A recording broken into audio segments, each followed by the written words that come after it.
నిన్న ఒక వీడియోలో పాకిస్తాన్ వాళ్ళ షాహీన్ మిజైల్ బాలిస్టిక్ మిజైల్ పరీక్ష ఎలా ఫెయిల్ అయ్యింది అని కొద్దిగా కామెడీగా చెప్పుకున్నాం.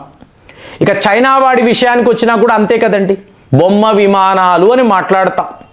అంటే చైనా వాడు ఏం చేశాడు, పాకిస్తాన్కి పనికి మాలిన ఆయుధాలనంతా ఇచ్చి HQ-9 అనండి, HQ-19 ఇవాళ వాడు మాట్లాడుతున్న J-35 అనబడే 5th జనరేషన్ స్టెల్త్ విమానం. ఇదంతా వీడు ఎందుకు ఇస్తున్నాడు, పాకిస్తాన్ ల్యాబ్. ఒకవేళ రేపు భారతీయులు పాకిస్తాన్పై దాడులు చేస్తే తమ ఆయుధాలు ఎలా పనిచేస్తాయి, అసలు పనిచేస్తాయా చెక్ చేసుకోవడానికి వాడు పాకిస్తాన్కి ఇలాంటి ఆయుధాలు ఇస్తున్నాడు అని చెప్పి మాట్లాడుతున్నాం. ఓకే ఫైన్, కానీ ఇదంతా కామెడీ అండి. వాళ్ళు పదే పదే చేసే ప్రయత్నాలను మీరు గమనిస్తున్నారా? ఇవాళ వాడి దగ్గర తినడానికి కూడా ఫుడ్ లేదు, కానీ షాహీన్ బాలిస్టిక్ మిజైల్ పై పరీక్షలు నిర్వహిస్తున్నాడు. ఎందుకు? రేపు ఏదో ఒక రకంగా ఈ భారత్ను దెబ్బ కొట్టాలి, సో మన ప్రతీకారాన్ని తీర్చుకోవాలి. ఇదే వీళ్ళ ఆలోచన. చైనా వాడు ఇదే ఆలోచిస్తాడు, పాకిస్తాన్ వాడికి కూడా ఇదే ఆలోచనలు ఉంటాయి.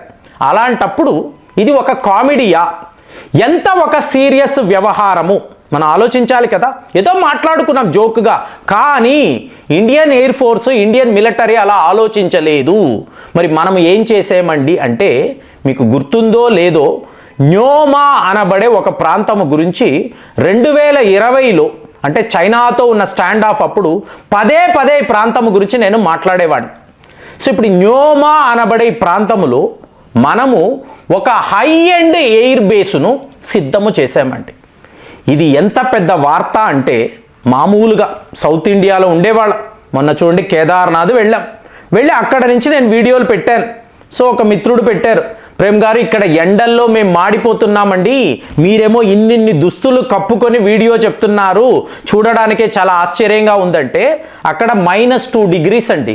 2 గంటల 45 నిమిషాలు ఉదయం, అంటే అక్కడ బ్రహ్మ ముహూర్తం. ఆ టైంలో వెళ్ళి ప్రత్యేకమైన పూజలు మా మిత్రులు నిర్వహించారు. చూసుకోండి, కేదార్నాథ్లో -2 degreesలో 2 గంటల 45 నిమిషాలు అర్ధరాత్రి పూజలు చేశాం. సో అలాంటప్పుడు మీకు హిమాలయాలు, కేదార్నాథ్ అంటున్నాం, ఇక్కడ ఏంటి, ఏకంగా దౌలత్ బేగ్ ఓల్డీ రోడ్ మీకు 13,700 అడుగులు. ఇక్కడ ఒక ఎయిర్ బేస్ అంటే మీరు ఒక్కసారి మీ బైకునో కారునో అక్కడికి తీసుకువెళ్ళి రాత్రి పడుకొని పొద్దున్న మీరు స్టార్ట్ చేసారు అనుకోండి, ఫ్రీజ్ అయిపోయి ఉంటాయండి. ఐసు గడ్డలు, మీ ఇంజిన్ అంతా కూడా ఫ్రీజ్ అయిపోయి ఉంటుంది. దాంతో మీరు అక్కడ హోటల్ వాడికి చెప్పారు అనుకోండి, వేడిగా ఒక హీటర్ని తీసుకువచ్చి మీ కార్ దగ్గర పెడతాడు ఆయన. ఆ ఇంజిన్ దగ్గర పెడితే మెల్లమెల్లగా హీట్ పెరిగి ఈ ఐసు కరిగి తరువాత మీ కారు ఒక 2 అవర్స్కి స్టార్ట్ అవుతుంది. అలాంటిది ఒక ఫైటర్ జెట్ 13,700 అడుగుల పైన ఒక ఫైటర్ జెట్ స్టార్ట్ అవ్వాలి అంటే ఇది ఎలా ఉంటుందో చూడండి. కానీ మనం చేసి చూపించాం. ఈ అక్టోబర్ 2025న మన సుఖాయి MK-30 రఫేల్ విమానాలు, MiG-29 విమానాలు, వీటిని హై ఎండ్ ఎయిర్ బేస్ దగ్గర మనం డిప్లాయ్ చేస్తున్నామండి. ప్రపంచము నమ్మదు, ఏ ఒక దేశము ఇలాంటి ఒక పనిని ఊహించనే లేదు, ఎవడూ చేయలేడు. నేను ఓపెన్గా చెప్తున్నా, అమెరికా కాదు, చైనా కాదు, ఎవ్వడు కూడా ఇంత హైట్లో విమానాలను ఆపరేట్ చేయడం. ఆ రోజుల్లో 2020లో మనకు హెర్కులిస్ గ్లోబ్ మాస్టర్ అని చెప్పి మన దగ్గర ఉండే విమానాన్ని లేగ్ దగ్గర ల్యాండ్ చేస్తున్నప్పుడు ఇండియన్ ఎయిర్ ఫోర్స్ వాళ్ళు కమాండర్లు, అలాగే వింగ్ కమాండర్లు బిత్తరపోయి చూశారు. ఇది ఎవరు చెయ్యలేరు కదా. ఇంత అద్భుతాన్ని మనం ఎలా అంటే, మన యొక్క స్ట్రెంగ్త్ అంటే టైం టు టైం మనము మన స్వాట్ అనాలిసిస్ వేసుకోవాలి. కాలానుగుణంగా మనం ఎక్కడ ఉన్నామో తెలుసుకోవాలి. అలాంటిది ఆ టైంలో 2020లో లేగులో మన గ్లోబ్ మాస్టర్ ల్యాండ్ అయినప్పుడు అందరూ చప్పట్లో అద్భుతం ఇది అన్నారు. కానీ ఈరోజు ఏం మాట్లాడుతున్నాం, 5 ఏళ్ల గ్యాప్లో న్యోమా అనబడే ఎయిర్ బేస్ని సిద్ధము చేయడం కాదు, మన విమానాలను అక్కడ డిప్లాయ్ చేసి లాజిస్టిక్స్ అనండి, ఫుడ్ సప్లై అనండి, మన మిలిటరీకి కావలసిన సదుపాయాలనండి, ఇన్ని చేసాం. సో చైనా వాడు దీన్ని చూసి, ఎందుకంటే వాడి వైపు చూడండి, మన వైపు చూసాం, లేగ్ అన్నాము, దౌలత్ బేగి, ఓల్డీ రోడ్ అన్నాం, ఓకే ఫైన్. ఈ గొడవ అంతా ఎక్కడొచ్చింది? ఇక్కడ మనము రోడ్ల నిర్మాణం, బార్డర్ రోడ్ ఆర్గనైజేషన్ ఇవాళ ఎయిర్ బేస్ను సిద్ధము చేసింది వీళ్ళే.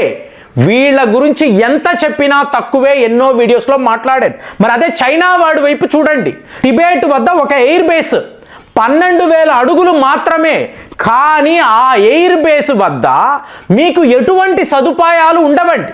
టైం టు టైం రిపేర్లు చేసుకుంటూనే ఉండాలి. షెల్టర్స్ అంటారు చూసారా, షెల్టర్స్, హ్యాంగర్స్, సో వీటిని వాడు రిపేర్ చేసుకుంటూనే ఉండాలి. ఎందుకు? మీకు పొద్దున్న బాగానే ఉంటుంది, రాత్రి లేచి చూసారనుకోండి మొత్తం మంచుతో కప్పబడిపోయి ఉంటుంది, రన్వేనే మీకు కనిపించదు. ఎంతకని మీరు రిపేర్ చేస్తారు?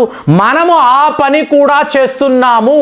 ఎంత మంచు పడినా కూడా మన విమానాలు స్టార్ట్ అవుతాయి, ఈ రన్వేపై వెళతాయి, శత్రువుల మీద విరుచుకు పడతాయి.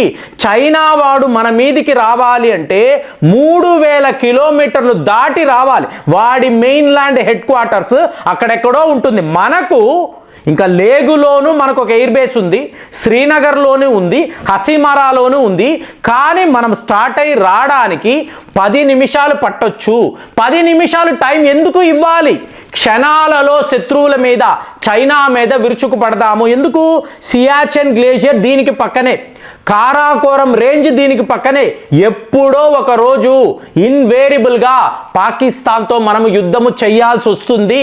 ఈ కారాకోరం రేంజ్లో ఉండే రోడ్స్, కొండలు, వీటిని మనము స్వాధీనము చేసుకునే తీరాలి. ఒక రోజైతే వస్తుంది. కానీ ఇవాళ మీరు చైనాను ఎదిరించడానికి వాడు హెల్ప్లెస్గా ఉన్నాడు. ఇప్పుడు 12,000 అడుగుల్లో ఎయిర్ బేస్ పెట్టుకొని అక్కడ మీకు ఫైటర్ జెట్ని స్టార్ట్ చేస్తే స్టార్ట్ అవ్వదు. కోల్డ్ స్టార్ట్ అనబడే ఫెసిలిటీ వాళ్ళ విమానాల్లో లేవండి. ఇవాళ వాడు పెట్టుకోవచ్చు, పెట్టుకున్నా కూడా ఇప్పుడు వాడు ఏం ఆలోచిస్తున్నాడు?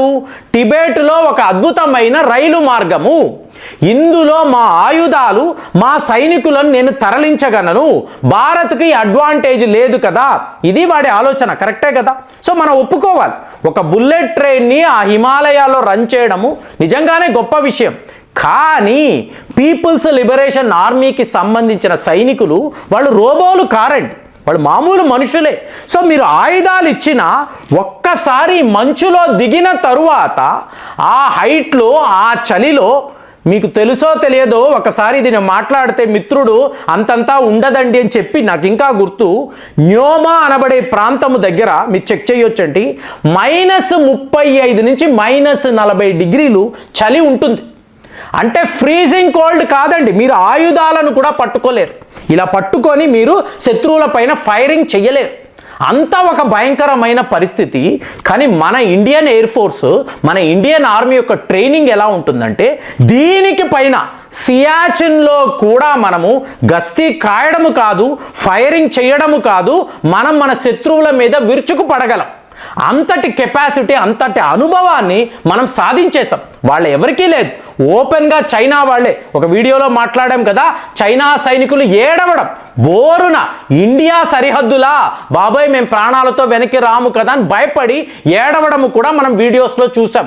అలాంటప్పుడు ఇవాళ చైనాను ఎదుర్కోవడానికి న్యోమా అనబడే ఈ ప్రాంతంలో ఇంతటి అద్భుతమైన ఒక ఎయిర్ బేస్ను మనం రెడీ చేసి అక్టోబర్ కల్లా మన సైనికులు, ఇండియన్ ఎయిర్ ఫోర్స్ అక్కడ ఉంటుంది, టోటల్ లాజిస్టిక్స్ ఉంటుంది, అద్భుతమైన క్యాంటీన్ ఉంటుంది, మనం అక్కడే వంటలు చేసుకొని మన శత్రువులను ఎదిరించవచ్చు. ఇదంతా మనకు సౌత్ ఇండియాలో ఉండే మనకు మామూలుగా అనిపించవచ్చండి. కానీ అక్కడ హిమాలయాల్లో అంత హైట్లో 13,700 అడుగులు అంటే ఊహించనేలేం. ఆ చలిని మనము తట్టుకోవడము కాదు, ఫ్రీజింగ్ కోల్డ్ అండి. మనకు హైపోథర్మియా వచ్చేస్తుంది, ఊపిరి ఆడదు, ఆక్సిజన్ ఉన్నా కూడా మనం బతుకుతామా? అలాంటి స్థితిగతుల్లో మన ఇండియన్ ఆర్మీ, మన ఇండియన్ ఎయిర్ ఫోర్స్ అక్కడ ఇంత గొప్ప ఎయిర్ బేస్ను వీళ్ళు సిద్ధము చేయడము, బార్డర్ రోడ్ ఆర్గనైజేషన్ ప్రపంచంలో నంబర్ 1 అందరూ అంటూ ఉంటారు. ఇవాళ మళ్ళీ వాళ్ళ క్యాపబిలిటీని, వాళ్ళ క్రెడెన్షియల్స్ని నిలబెట్టుకున్నారు అంటే ఎవరు చేయలేని పని ఇవాళ మనం చేసి చూపించాం.